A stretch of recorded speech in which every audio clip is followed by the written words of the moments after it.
Hello, everyone. My name is Stanley St. Rose, and today we're going to be talking about Maps of Meaning, written by Jordan B. Peterson. Now, before I go into summary analysis of this work, please remember to leave a like, subscribe, and/or comment so that the channel can continue to grow.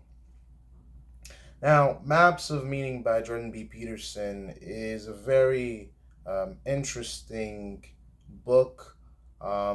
If you're looking into reading this book, you really have to go through it very slowly and really get the ideas because, every sentence, every idea in here really packs a punch about our lives, about our realities. It draws from Jordan Peterson's life and how he went to university and how, he was going down the path of political science and then through socialism and then ending up in the field of psychology and, you know, understanding the human mind, the human brain, how it works, how it functions, and even going into more kind of like this area of psychology and meaning and philosophy and how we understand our lives, how we go about our lives.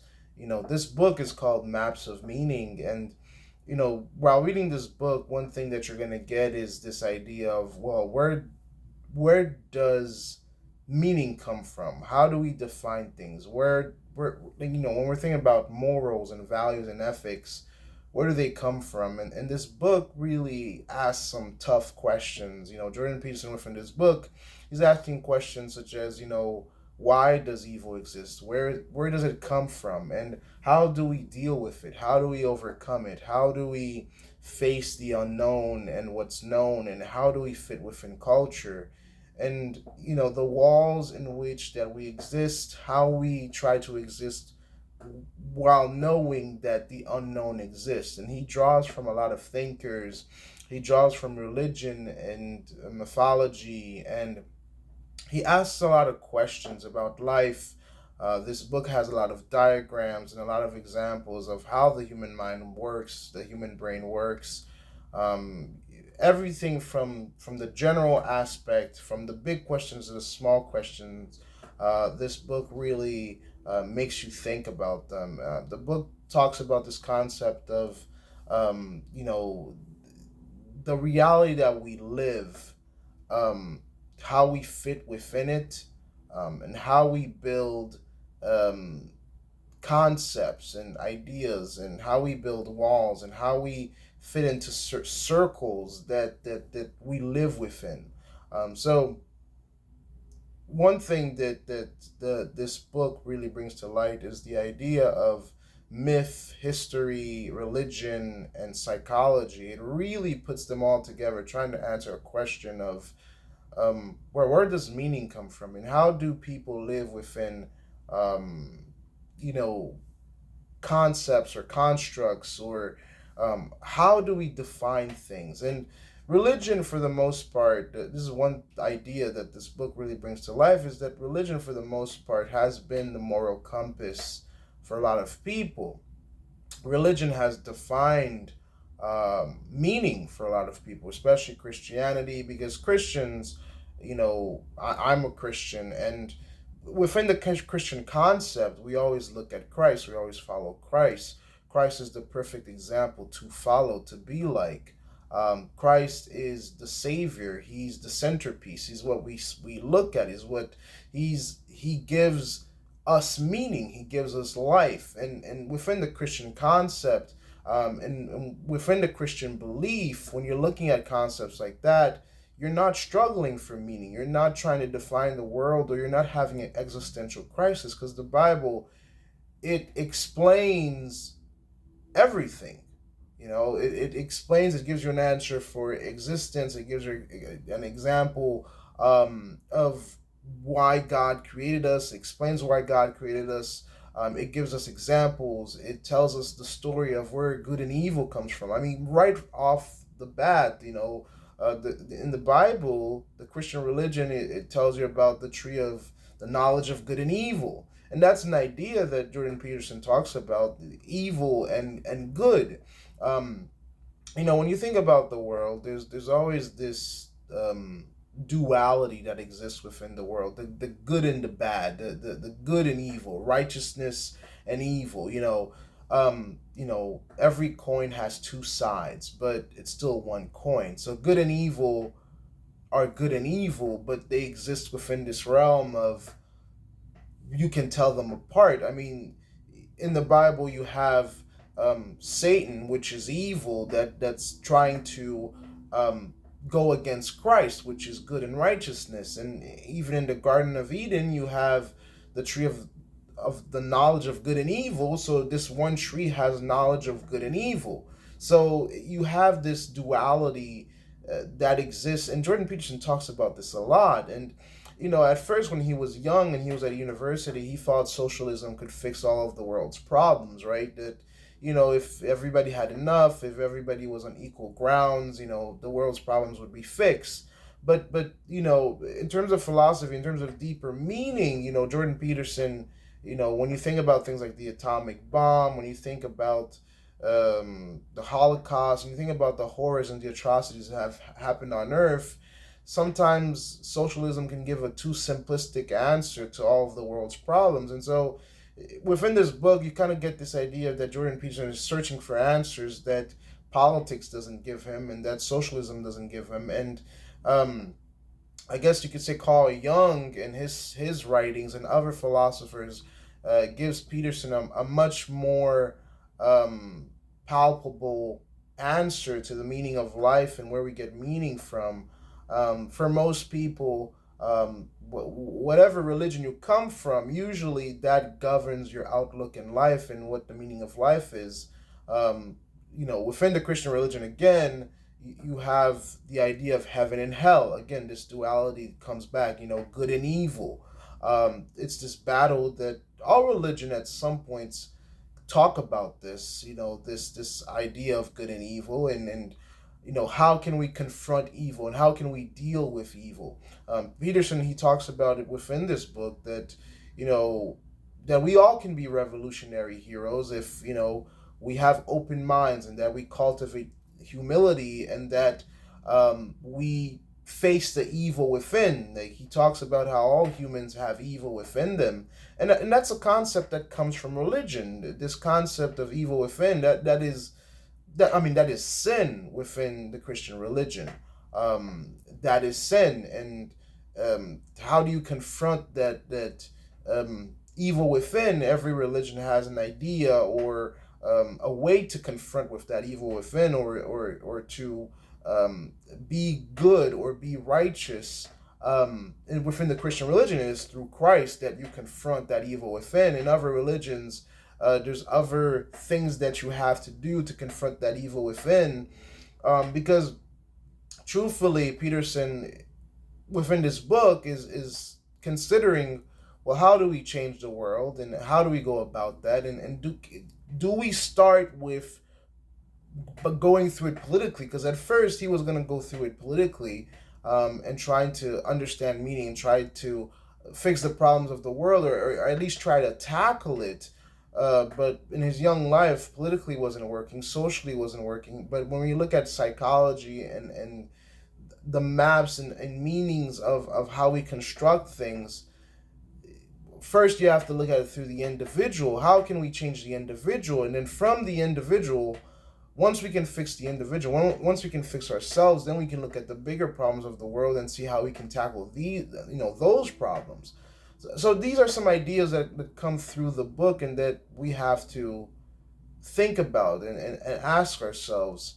Um, you know, Meaning is something that everybody asks about. You can have your existential crisis. You can have, your values in life, your morals. But you do need morals. You do need values. You do need communities and culture and theories and things that keep you together, or things that you follow. Because within 2023 today, we can say a lot of people are living their own truth. That's a common concept that exists in media today. Um, this constant concept that everybody has their own truth and their own beliefs and their own ideologies, that's quite destructive. Because when you have countries that are not united, that, you know, in Christianity, everybody has a core belief, right? God the Father, God the Son, God the Holy Spirit. You know, to be a Christian, you have to believe within Christ. Like, universally, that we all have to believe in that. Like, if you don't believe in that, you're not a Christian. That's literally the whole point of Christianity. It's you believe within Christ. Um, so there's like a central thing that keeps all Christians together. Now, all Christians don't agree on every single idea and topic out there, but we all have to agree that we all believe in Christ, because that's the unification idea, the unification belief that connects us all together. That's what makes you a Christian, your belief within the Son of God, Christ. So Peterson talks about maps that, well, one way I want to explain it is that there are things that connect people together, like Christianity, or, you know, people, you know, Muslims and Islam, or Judaism, or other religions of the world. There are things that keep people together. There are walls that communities and countries have set up that give people boundaries, and give people meaning, spiritual meaning, physical meaning, the meaning of life and existence and why we're here. And to the people that exist outside of a construct of meaning, well, it can get quite messy, because if you don't have something that defines the world, you're kind of defining things for yourself, and you're out in the unknown. Now, you know, Peterson talks about the great mother and the great father, and the son, and, you know, he's talking about order, chaos, and also culture and religion, and um, fundamental things that exist, and fundamental things that have existed for centuries. And these things help people function. And when you step out of these functions, well, then you're missing a lot. You're missing a lot. There has to be meaning in this world, because that's how the human brain functions. So, maps of meaning has a lot to do with myth, psychology, how we think, how we believe, how we put things together, and it governs human life. You know, it governs human life, and it often sets people off an adventure. So, one core belief within this book is that, you know, all humans, we can all experience transformation. Transformation could be through um, going through some type of tragedy or discomfort. One idea is that, you know, you pursue the things that are of interest, you pursue your dreams, even though there's discomfort, even though there's, um, you know, difficulty and hardship. One thing that you get from Peterson's writing is that it's not to run away from hardships and difficulties and tragedies, but it's to literally face them. It's to literally face the evil within. It's to literally not beat around the bush, but charge head in. Um, so when the world, I guess we can say in the modern era, when the world is going towards more no meanings and no, you know, strict definitions of things, maps of meaning is here, is that it's saying that, you know, throughout the world, the human brain,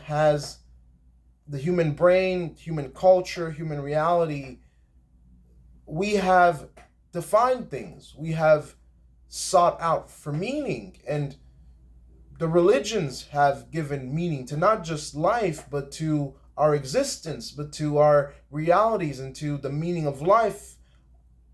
There's fundamental and firm beliefs and meanings.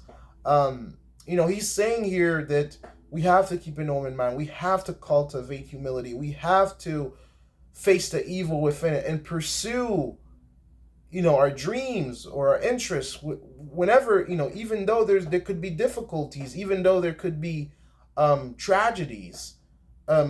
It's that hunger for adventure. I mean, when you look at all ancient writings and ancient literature, especially in the Bible.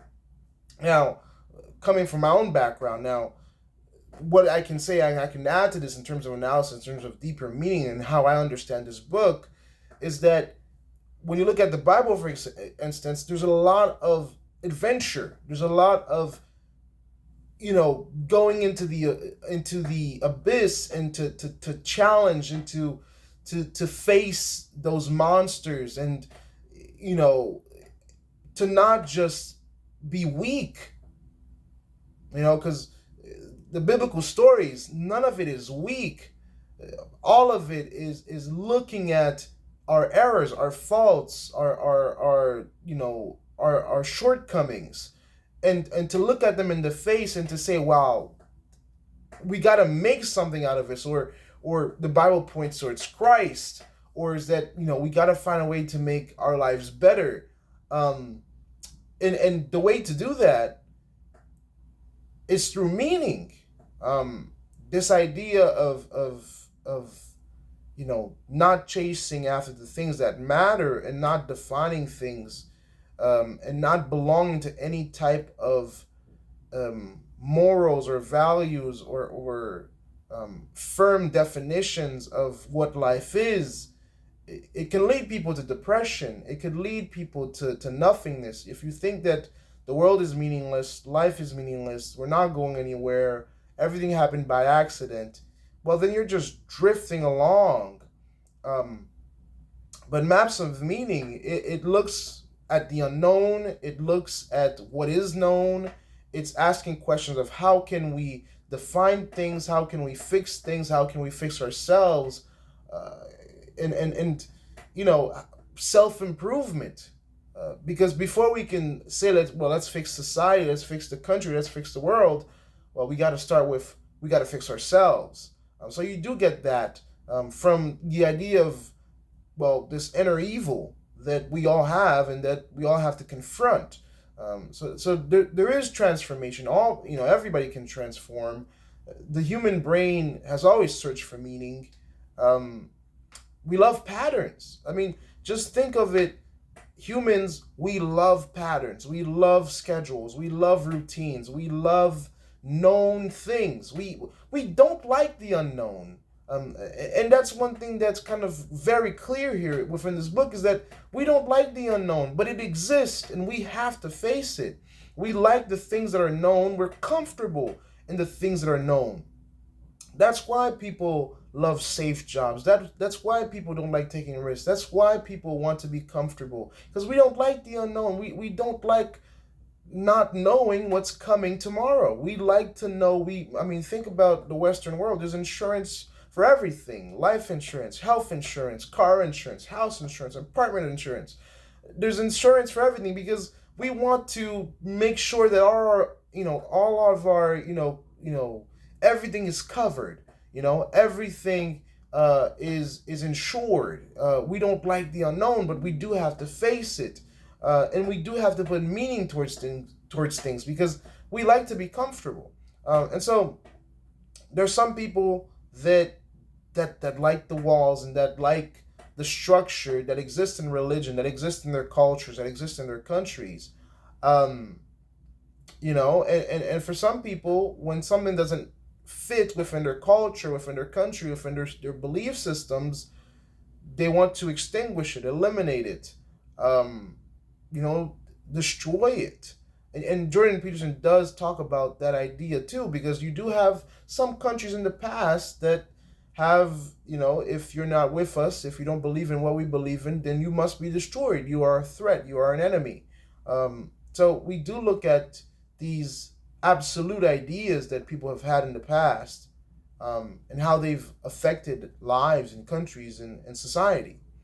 But ultimately, this book, in terms of analysis, in terms of deeper meaning, in terms of the overall idea of this book, is that we need meaning. The myths in the past, the religions of now and in the past, they've mapped out belief systems and ideas. There's something about evil. There's something about bettering yourself, There's something about challenging yourself. There's something about the unknown, and there's something about what's known that we all need to look at and confront and ask questions. Um, this idea of good and evil, it exists in all cultures and all facets of life. Uh, Meaning is something that every religion has tackled. Um, a lot of people love religion because it gives people something to look at, something to to compare yourself to, or something to achieve. When you look at Christianity, it's Christ. You want to be like Christ. You want to be loving and good and righteous, and you want to seek Him. Um, it's something bigger than yourself. Humans desperately search for that, and when the Western world wants to go away from that, because like Christians automatically think that that we're bigger than what. It's not just you. It's not just yourself. That there's something greater. That there's something that you're connected to. That there's something that that defines you, and it's not just your own individual beliefs. You're part of something much greater. And people of the past, that's a sense of community, a sense of togetherness that has given meaning to life. But when you have no meaning, when you're only living by ideology, um, well, you could be adrift. Living your own truth, your own thoughts, your own, this is meaningful, this is not. It can change in every day. There's no strict definitions of anything. It can lead to disorder and depression and unhappiness. But again, a lot of Jordan Peterson is a psychologist. He studied the human brain, and ultimately, within this book, we can say that it's taking off the band-aid of our lives, looking at our own faults, seeking to fix ourselves, seeking to understand the meanings of this world, and also seeking to understand how we can better ourselves and how we can define things within this world, um, and seeking transformation, because that's just an important part of life that we all need. So that's just a few ideas I had about this book. Those are some of the ideas that you get from Maps of Meaning, where meaning comes from, what we're facing, what we're dealing with, where ideas come from, the role of religion in society, um, and the effects of not having any meaning in life and just living by your own will. So there's a lot to get into this book, but those are my thoughts on it. Please remember to leave a like, subscribe, and or comment, and I'll see you guys in the next video.